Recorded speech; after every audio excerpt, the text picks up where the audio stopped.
महाराजांच्या रजेवरचा राज आहे, पूर्ण विश्वाच्या राष्ट्राचा आवाज आहे. अभिमानाने सांगतो भारत देश माझा मान आहे. पण सांगावंसं वाटतं आता तो गहाण आहे, आता तो गहाण आहे. आजच्या कार्यक्रमाचे अध्यक्ष गुरुजन वर्ग, आपल्याला सारखी असणारी सुज्ञ परीक्षक आणि माझ्या प्रिय विद्यार्थी मित्र मैत्रिणींना, तर आजचा आपला विषय आहे भारत खरोखरच महाशक्ती होईल का? तर त्याचं उत्तर आहे बिलकुल नाही, नाही, नाही. कोण म्हणतो भारत सुपर पॉवर होणार?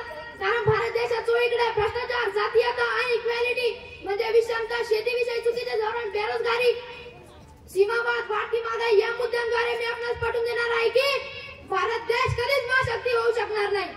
ज्या डाल डाल पर सोने की चिड़िया करती है बसेरा, वो भारत देश है मेरा. पण आज असं वाटतं प्रत्येक डालवर उल्लू बसलेला आहे. कोणत्याही सरकारी ऑफिस मध्ये जा, चपरासीपासून ते मंत्र्यापर्यंत सर्वांना भ्रष्टाचाराने पोखरले आहे. काहीतरी दिल्याशिवाय कामच होत नाही. मग मला सांगा, हा देश खरोखरच महाशक्ती होईल का? नो, कधीच होणार नाही. मुळात भारत देश हा वेगवेगळ्या जातीच्या लोकांचा देश आहे. इथे वेगवेगळ्या धर्माचे लोक राहतात. भारत जरी या लोकांना सामावून घेत असला तरी त्यांच्यामध्ये हमेशा कटकटी निर्माण होताना दिसतात. क्षुल्लक कारणावरून दंगे धोबे होतात. राजकारण्यांचा तर विचारूच नका.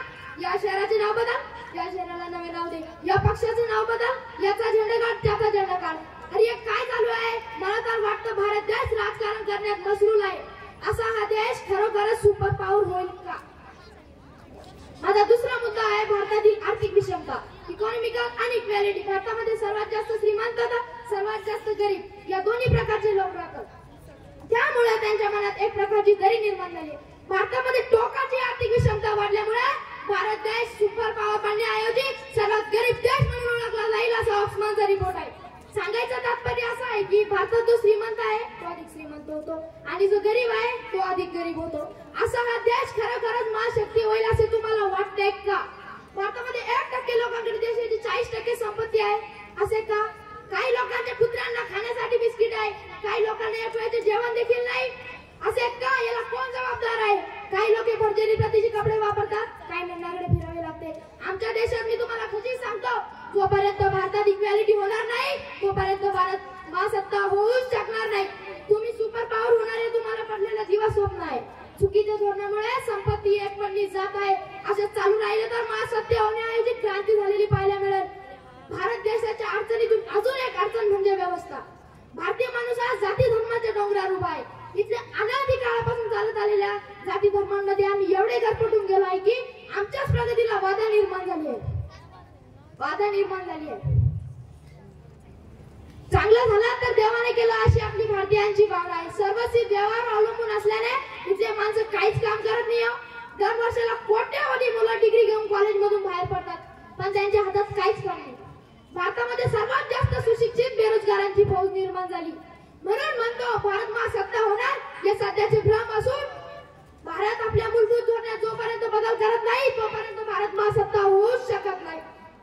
म्हणून म्हणतो मंजिल उन्हीं को मिलती है जिनके सपनों में जान होती है, कि मंजिल उन्हीं को मिलती है जिनके सपनों में जान होती है. खाली पंख होने से कुछ नहीं होता, हौसलों से उड़ान होती है.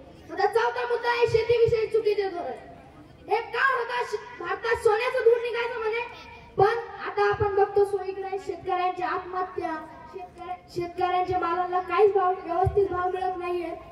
जगाचा पोशिंदा बळीराजा हा कर्जबाजारी होत चाललाय. कशाची गोष्ट काय? फक्त 40 लाख लोकसंख्या असणारा इस्रायल देश हा अन्नधान्याच्या बाबतीत अव्वल आहे. का? तर तिथे शेतीविषयी धोरण, कृषी धोरणात जोपर्यंत भारत बदल करत नाही तोपर्यंत भारत सुपर पॉवर होऊच शकत नाही. मिलिटरी पॉवर, भारतात 4 नंबरची मिलिटरी पॉवर आहे, पण त्याचा काय उपयोग? भारतात अजून एक समस्या भेडसावती आहे, ती म्हणजे सीमावाद. पलीकडील देश हमेशा कुरापती गाऊन घसखोरी करतोय आणि दिवसा ढवळा ताज हॉटेलला रात्री की अंधाधुंद गोळी मार करताय आणि त्या तिथल्या पोलीस कर्मचाऱ्यांचा प्राण देखील जातोय. त्यामुळे आपला मिलिटरी पॉवर कुठे होता? सांगा, आपला मिलिटरी पॉवर कुठे होता? इतक्या फौजा असून त्यांचा काय उपयोग? मुळात अतिरेकी एकातच कुठून हा प्रश्न आहे. याचा अर्थ आहे भारताच्या सीमा सुरक्षित नाही. आणि आम्ही अभिमानाने म्हणतो भारताचे सैनिक आहे सर्वात महान, की भारताचे सैनिक आहे सर्वात महान. आमची भारतभूमी हीच आमची शान, आमची भारतभूमी हीच आमची शान. मला सांगा, हे सत्य आहे का? एवढे बोलून मी माझे 2 शब्द संपवतो. जय हिंद, जय भारत.